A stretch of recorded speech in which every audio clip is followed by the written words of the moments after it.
माननीय विधानसभेचे अध्यक्ष राहुल नार्वेकर साहेब यांना मी विनंती केलेली आहे की मराठा समाजाचं ओबीसी आरक्षणाच्या बाबतीमध्ये एक विशेष अधिवेशन, ओबीसीतून आरक्षण देण्याच्या बाबतीमध्ये विशेष अधिवेशन बोलावं अशा पद्धतीची मागणी या ठिकाणी मी राहुल नार्वेकर साहेब यांच्याकडे केलेली आहे। त्यामध्ये असं म्हणलेलं आहे की या ठिकाणी सातत्यानं मराठा समाजाच्या आरक्षणाच्या बाबतीमध्ये वेगवेगळ्या भूमिका घेतल्या जातात आणि याकरता जी आत्ताची मागणी की ओबीसी समाजातूनच आरक्षण मिळावं आणि ह्याच्यामध्ये जे राजकारण केलं जातं या राजकारणाला कुठंतरी फुल स्टॉप मिळावा आणि समाजाला न्याय मिळावा या दृष्टिकोनातून ओबीसीतनं आरक्षण देण्याच्या बाबतीमधलं विशेष अधिवेशन बोलावं ही मागणी। भाऊ, कुठेतरी तुम्ही ओबीसी आरक्षणाची मागणी करताय, मात्र ऑलरेडी जे सगळे सोयरे असेल किंवा कुणबीच्या दाखल्याची नोंद असेल या सर्व सापडलेले आहेत, त्या प्रलंबित आहेत मागण्या, मात्र असं असतानाही तुम्ही ही विशेष अधिवेशनाची मागणी का हट्टास?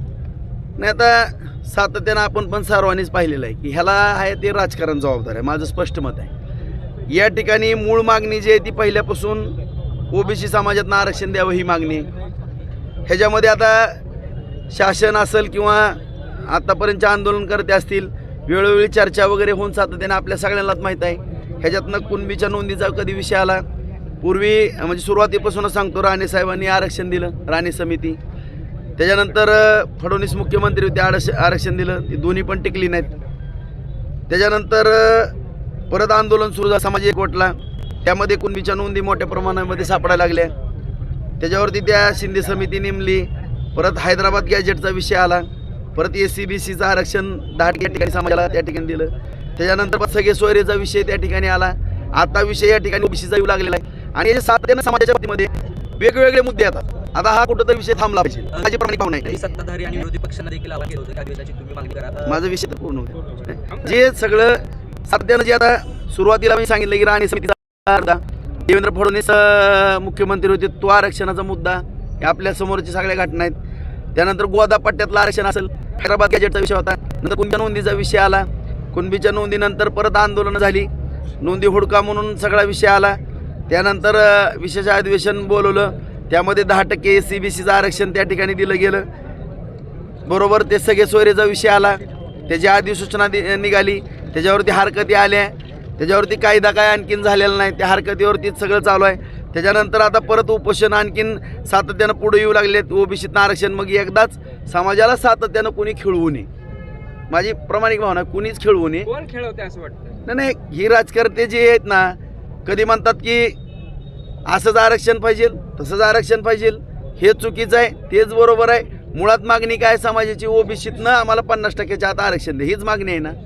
मग फिरून फिरून गोल गोल गोल गोल भुई चक्कर कशाला करायचं? आणि सातत्यानं हा विषय पुढे देत असताना मीच मागणी केलेली आहे की जो काय करायचा ना आता निर्णय विधानसभा गेल्यानंतर ह्याला कोणी करणार आहे का? परत आपापल्या नादात जातील, परत समाज आमचं फासल्यानंतर त्याला कोण जबाबदार आहे? त्याच्यापेक्षा मी अशी मागणी केलेली आहे विधानसभा अध्यक्षांकडे की अधिवेशन बोलवा आणि जे ओबीसीतनं मागणी आहे मराठा समाजाची ह्याच्या बाबतीमध्ये सगळ्याच पक्षांनी भूमिका स्पष्ट करावी आणि सगळ्याच आमदारांनी करावी। आज मराठा समाज बांधवांना ओबीसीतनं आरक्षण द्यायचं आहे, द्या। आज मराठा समाजाला ओबीसीतनं आरक्षण द्यायला आमचा विरोध आहे, करा। आणि ज्या मराठा समाज बांधवांना काय मराठा समाजाची अशी पण मागणी आहे की आमचं ओबीसीतनं आम्हाला आरक्षण नको, हे आपल्याला पण माहीत आहे, आणि त्या ठिकाणी त्या मराठा समाज बांधवांनी प्रतिज्ञापत्र द्यावं की मला ओबीसीतनं नको, माझं मी काही EWSची व्यवस्था करेल, आता ते तर गेलं आहे, काही SC-BCची व्यवस्था करायची का, त्यांना विशेष काय करायचं ती सरकार ठरवण, परंतु ओबीसीतनं आरक्षणाची जी मागणी आहे ह्याच्या बाबतीमध्ये दुधाचं दूध आणि पाणीचं पाणी एकदाच करावं। आपलंच सरकार आहे, आपण सरकारला अहो मी अपक्ष आमदार आहे, मी माझ्या तालुक्यातल्या विकास कामाकरता त्यांना सहकार्य केलं। तुम्हाला पण सगळ्या अख्ख्या राज्याला सांगू इच्छितो मी, पत्रकार बांधवांना सुरुवातीला आणि माझ्या तमाम मराठा बांधवांना सांगू इच्छितो की मी विलासराव देशमुख साहेबांनी पण माझा लाड केला, नारायण राणे साहेबांनी पण केला, अशोकराव चव्हाण साहेबांनी पण कामं भरपूर केली, पृथ्वीराज चव्हाणांनी पण कामं त्या ठिकाणी माझी केली, मुंडे साहेबांनी पण माझी कामं चांगली केली, एकनाथ शिंदे पण करतायत, अजितदादा पण करतायत, फडणवीस साहेब पण करतायत, चंद्रकांत दादा आहेत, सगळेच बाळासाहेब थोरात, सगळ्या मंत्र्यांकडे गेलो मी। आम्ही 2004 ते 9 आमदार, 99ला मी 300 मतांनी हळहळ व्यक्त झाली होती। मी एक चळवळीतला कार्यकर्ता आहे, काम करणारा, मी एक सर्वसामान्य कुटुंबातून आलो होतो, शेतकरी कुटुंबातून, आणि मी जे सातत्यानं धडपड करतो, राशन कार्ड, आणखीन सुद्धा आमदार आहे ना मी, राशन कार्ड माझं टायपिस्ट नाही आला तर माझ्या हातानं राशन कार्ड काढून देतो आणि ह्याच्यामुळं माझा लाड करतात सगळेच. मी अपक्ष निवडून यायला काय आहे? सोपं आहे का अपक्ष निवडून यायचं? तिथं सुद्धा निवडून आलो साहेब. त्याच्यामुळं सरकारला पाठिंबा का दिला? आता गेल्या वेळेस सरकार होतं का? गेल्या 2.5 वर्षात महाविकास आघाडीचं सरकार होतं. मी कोणाला पाठिंबा दिला? विरोधी पक्षाला पाठिंबा देणारा उलट्या प्रवाहात वाहणारा मासा मी आहे. आता नशिबानं त्यांचं सरकार आलं आणि तालुक्यातले पाण्याचे प्रश्न वगैरे होते तळ्याचे, याकरता मी तिथं धडपडलो आणि मला चांगला न्याय मिळाला. आणि भाषणामध्ये माझं कौतुक केलं. राजेंद्र राऊत भगीरथ, राजेंद्र राऊत बेरर चेक का केलं? सगळ्या महाराष्ट्राला माहीत आहे की काय आरोप होतात लाख, पण कुठल्या 10 पैशाच्या भानगडीत मी पडलो नाही. प्रामाणिकपणाने मी माझ्या तालुक्याला पाणी मागितलं आणि सार्वजनिक कामाला प्राधान्य देतो म्हणून माझा लाड केला जातो. मी जर स्वार्थी भूमिका कुठली टेंडरसाठी कशासाठी घेतली तर मला कुणीच किंमत दिली नसती, तुम्हाला सांगतो. आणि मी ही माझी प्रामाणिक भूमिका ठेवणार आहे आयुष्यभर. तुम्ही पत्र दिलेलं नार्वेकरांना, पुढे काय झालं त्याचा फॉलोअप कुठपर्यंत? नाही, आता मी ईमेलवर 2 दिवसापूर्वी पत्र बोलणं झाले का तुमचं? 2 दिवसापूर्वी मुख्यमंत्र्यांना पण मी निरोप दिलाय. त्यांच्या PNचा मला निरोप आलाय, तुला आम्ही मुख्यमंत्री साहेबांनी निरोप दिला, तुला वेळ देतो म्हणून. मी त्यांनाही बोललेलो आहे. सगळ्यांना बोलायचं ना, आजही सगळ्यांना बोलणार आहे मी. नार्वेकरांना आता मी या ठिकाणी आपल्या माध्यमातून नार्वेकर साहेबांना हा विषय जाईल.